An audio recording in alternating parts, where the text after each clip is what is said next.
go to Rivers State very quickly because Rivers State is seriously in the news as we speak, as the rest of the country return to work today after the Salah holidays. The story is not the same in the oil-rich state, Rivers State. The escalating crisis between former governor and now the FCT minister, godfather Wike, and his godson, who is now Governor Sim Fubara. Well, this crisis has defied all odds. A presidential intervention also yesterday, previously, I beg your pardon, has not achieved so much.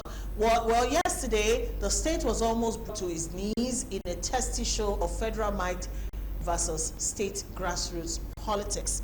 The battleground was the 23 local council secretariats, especially in the strongholds of the former governor, Wike. Some council chairmen had vowed to return to the secretariat and resume work today, despite an executive order by the governor terminating their stay in office after the expiration of their tenures. To this effect, youths of Ijaw extraction, the governor is Ijaw, by the way, they came out en masse yesterday and camped outside the entrance to the council headquarters of Port Harcourt local government area in Rivers State. And they sat down there under multiple canopies, chanting solidarity songs, dancing, and waving the Ijaw Youth Congress flags. We also hear there were sporadic gunshots at the Port Harcourt City Council yesterday morning. We learned that policemen fired severely into the air, severally, I beg your pardon, into the air to scare away scores of Ijaw youths who came to demonstrate at the council secretariat against the tenure elongation by the ousted local government chairman. All right, so it was a full day in Rivers State yesterday. Also, a statue of former governor Wike was also destroyed by this youth in Obiakpo local government area. Don't forget that Obiakpo local government area is where Wike served 2 terms as a chairman. All right, so the youth in that local government came out and vandalized a statue, and they also said they were now ready to take possession of their state. All right, gentlemen, we'll kickstart this conversation by seeing some of the videos of activities that went on in Rivers State yesterday. Let's take a quick look. We'll be back. Just up! He's running! Check out! Look at me, he's running! Check out! Look at him! The man and his chest are running! Look at them! They're running! Look at them! Look at the mayor! Look at him! Don't do it now!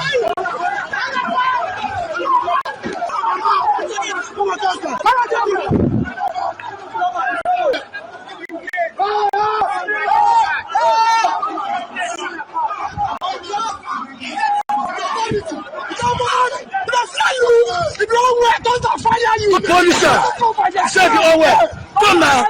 Because you pressure run! Because you pressure! All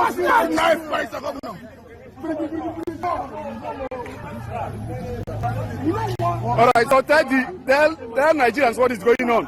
Hey, my dear, tell Nigerians what is going on. Tell Nigerians what is going on. See, nothing go on. The head of the local government chairman has been laughed. Yes. And we are in the council government. We are came as a citizen. Rivers State. We came. Your son, we stand here in place of your son to protect the interests of the governor. I'm carrying Obo, we stand here as the youth, yes, for peace, so that there will be tranquility, peace and tranquility. Yes. But people are shooting at us. Which people? The police, wicked police. They are shooting at us. The commander. What is who is the commander? What is the name of the commander? No, all of them, they just run. I got the weekend. We don't man. As I am a former session of the council, I know you. That was why I chased them and I got them. Who goes there? So they must be prosecuted according to law. They have dealt with us. We are hungry for over 5 years now. Yes. So we have come to take over what belongs to us. Yes.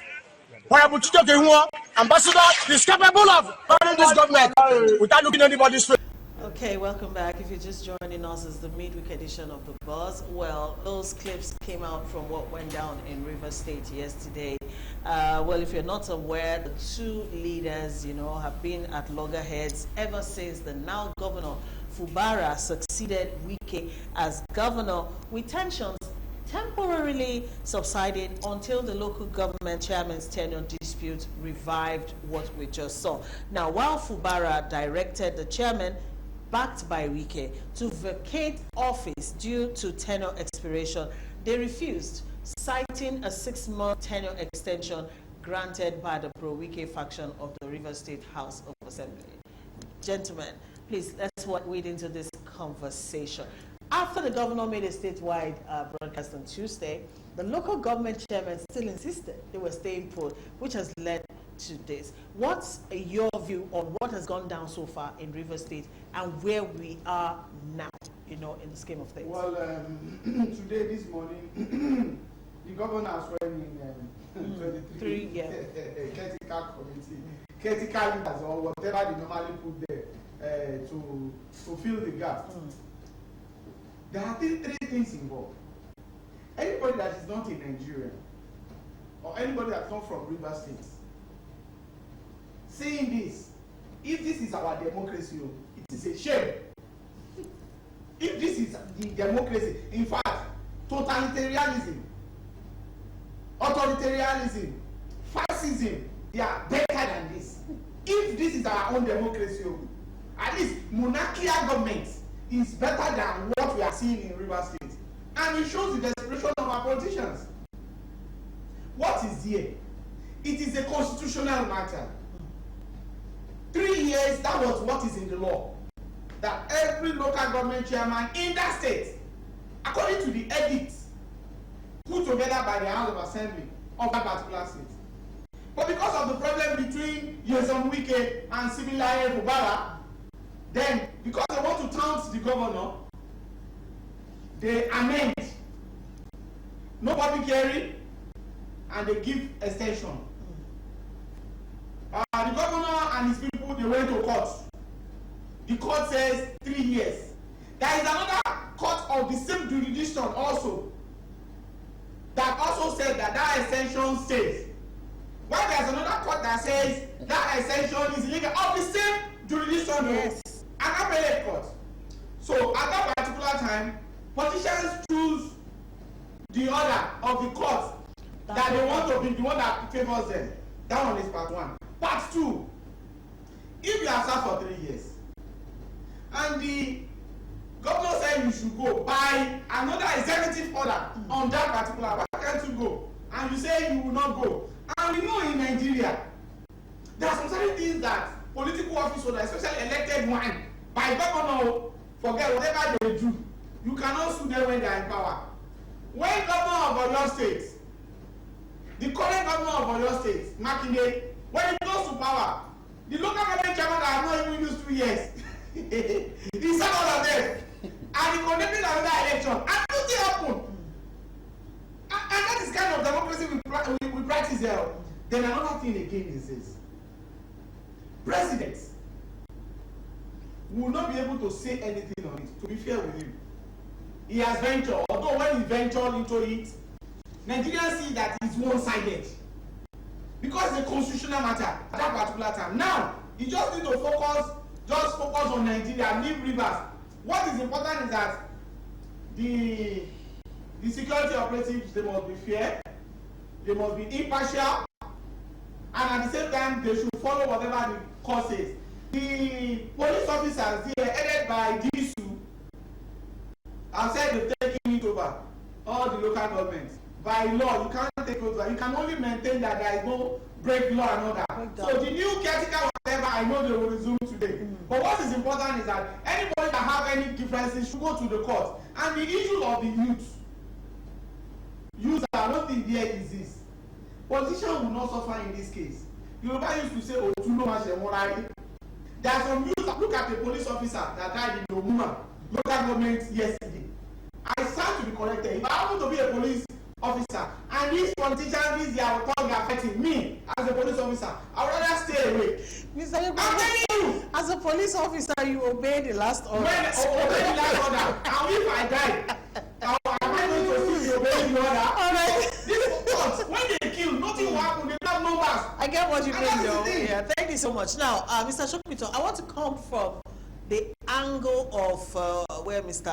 Digbenro went, talking about the role of the judiciary in all of this. I mean, we saw conflicting, court orders on the same matter, in the same state, and all of that, which to me also sort of like, if I was one of the local government chairmen, I'll be confused as well as to which order do I now, follow and all of that. Let's talk about the role of the judiciary so far in stemming the tide, when our politicians actually outstep their boundaries here. It's in this same state that a court also declared, to my utmost shock, that the 25 or 27 lawmakers in Rivers State did not defect. That they were still members of the party. Yeah. Of PDP. It's the same state. So clearly, judiciary has a serious cleaning up act to do. There's a big problem. We really have a problem in this country. And look, let's not lie to ourselves. This is just, the reason we're seeing it play out this way is because we have two gladiators that are refusing to back down. So what is happening in Rivers State is exactly what is playing out in all other states in Nigeria, with no exception. There's a lot of illegality being thrown around, unchallenged, impunity, which is one of the biggest problems we have as a country. We've got a culture of impunity very well settled into both our political culture and just our daily lives. The caretaker committee set up by Sim Fubara is legal. Yeah. It's not known to the law. It's not known to the constitution of this country. And there's no such thing. And all of them, is there a lot? Very, very few exceptions. Very few exceptions. They will either put all sorts of names. These things are completely unknown, strange to the constitution of this country. So, judiciary, executive, legislative, we are, this country, I was saying to my wife this morning, the country is simply running on, it's like a jungle. There is no law. There is no decorum, no good behavior on the part of citizens, on the part of the governing people. It's a free-for-all. And what we're seeing in Rivers State is just a symptom, just a demonstration of the free-for-all that Nigeria is today. The judiciary is available, with all due respect to them. Look, these are truths that we know. It's available to the highest bidder. I have been a victim of this in my own personal life. I've seen a situation where the law has been completely twisted against me because somebody, a combatant against me, went to settle someone. The judge simply turned his eyes away from some of the fundamental provisions of the Constitution in terms of right of fair hearing. So these things are not new. And it's just so unfortunate that the president, the man who really, whether we like it or not, it's the buck stops at his desk. It appears to, not only is he helpless, he's even a tacit, there's tacit approval. He's not doing anything about it. All of this has gone this far because the right things were not done at the beginning. What should the president have done? Like Mr. Digbenro said, this is clearly a constitutional matter. At the very beginning. Look, I mean, it's so unfortunate, Mama P, that at this point, today is the 19th of June, 2024. It's been a year and almost 1 month since President Muhammadu Buhari left. I'm so sad to say that there are some things about him that we miss. Do you know what Buhari would have done? Buhari would have just he would have stayed out of it and told them to go and follow the law. The only statement you will hear from Buhari is everybody obey the law. That's all. He will just stay out of it. He's not going to, this wading in and coming up with terms of settlement. That's not in the place of the president. A terms of settlement that was clearly unconstitutional, completely illegal. The president made the governor sign it. That's where this started from. If the president at that point had simply looked at his minister, the minister reported him and told him, Oga, obey the law. Stay in your lane. Stay in your lane and obey the law. Face the work they have given you. And then looks to Fubara and say, obey the law. Go back to your state, ensure constitution is followed. We will never have gotten here. So for me, it's easy to absolve the president, but the truth is that they are all politicians and they know what they're doing. This is a battle for access to the treasury. That's what this is about. It's just very simple. Wike is unwilling to let go of his control of the treasury of the state. He has put his boy there to be his caretaker so that he can be an emperor in absence from Abuja to run the affairs of River State and have access to their team. And this young man, in quote, who is supposed to be a boy, is the executive governor of the state, and the guy has tried enough to be patient, to try and respect his political godfather, and he's seen that the man is not backing down. And he has now decided to wield the full force of his power as an executive governor. And, you know, that's what, so it's a free-for-all right now. It saddens me, but it's our political reality today. I really would love to see a situation where the president will actually show, you know, of the things he said during his inaugural speech. He said he would be for the rule of law. He's not showing it at all. I really would like to see a situation where the president pushes for strongly. He may not look, he's not, the governors of the states are not subordinate to him. Yeah. They are chief executives in their own states, just like his chief executive of Nigeria. But he has tremendous and immense moral power over them. Sure. He should have wielded that, and he can still do so that he can bring this thing before it goes out of hand. Because you see, River State, you know now, they know they carry last. If they really scatter this thing, lives will be lost. There will be bloodshed. So I think that the president probably should wade in and call his minister to order and ask everybody to just follow. If everybody follows the provisions of the law, it's very simple, no problem. The 27 lawmakers will lose their seats. That's what the law says. The speaker. In fact, they should have lost their seats the exact day they defected to another party. The speaker would have declared it vacant, and would have called for an election. Exactly. They would have been replaced. You know, caretaker elections will happen for the local government. All right. You also mentioned something about even, constituting this caretaker committee or council, whatever it is, being unlawful. Absolutely. Yes. But then, would you knock the governor, for stepping out of line this one time, seeing that so far, everything he has tried to do peacefully had resulted in more crisis and more crisis? Would you politically speaking, he's correct. Okay.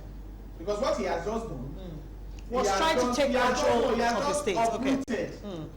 Now we are talking politics. Yes, he has uprooted Wike's. He has uprooted all those roots in the various local governments and put his own people. Politically speaking, that is what he has done. Okay.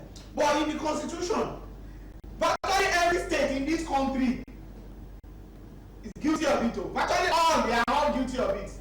There is nothing called executive secretary. We've had executive secretary that ruled for 3 years. Even in this state, 2 years in this state. We have sole administrator when we are not in the era of military rule. It's not known to the law. Caretaker committee for local government is not known to the law. It's very, very, and they all know. But what they just done is this: they want to use it to fill a vacuum before the election will take place. It could be 1 year, it could be 2 years. Then another thing again that Fubara has tried to do now. I've said that immediately after the presidential peace pact. When he got back, he has to visit all the major areas in the state and the youths. And he has been winning the heart of them, either by anything he's using, I don't know. You see different traditional rulers. And traditional rulers, they have problem with Wike before already. So now they have a governor and the Supreme Court has affirmed. We cannot forget quickly when Wike was governor, what he did with his traditional rulers. Go ahead. And one thing again is that immediately Federal Supreme Court affirmed the governor that he's going to be the governor for the next 4 years. So now he's going to be in power, whether everybody like it or not. The only thing that can take him away from that seat is only impeachment. Yeah. And he's somebody that is in the office, that have the quorum, that have the time. Because what is happening is that the lawmakers, 27 lawmakers, they are fighting for their seat seriously. Now we have different courts now, and they're not giving the judgment. When they give the judgment, they will be appeal.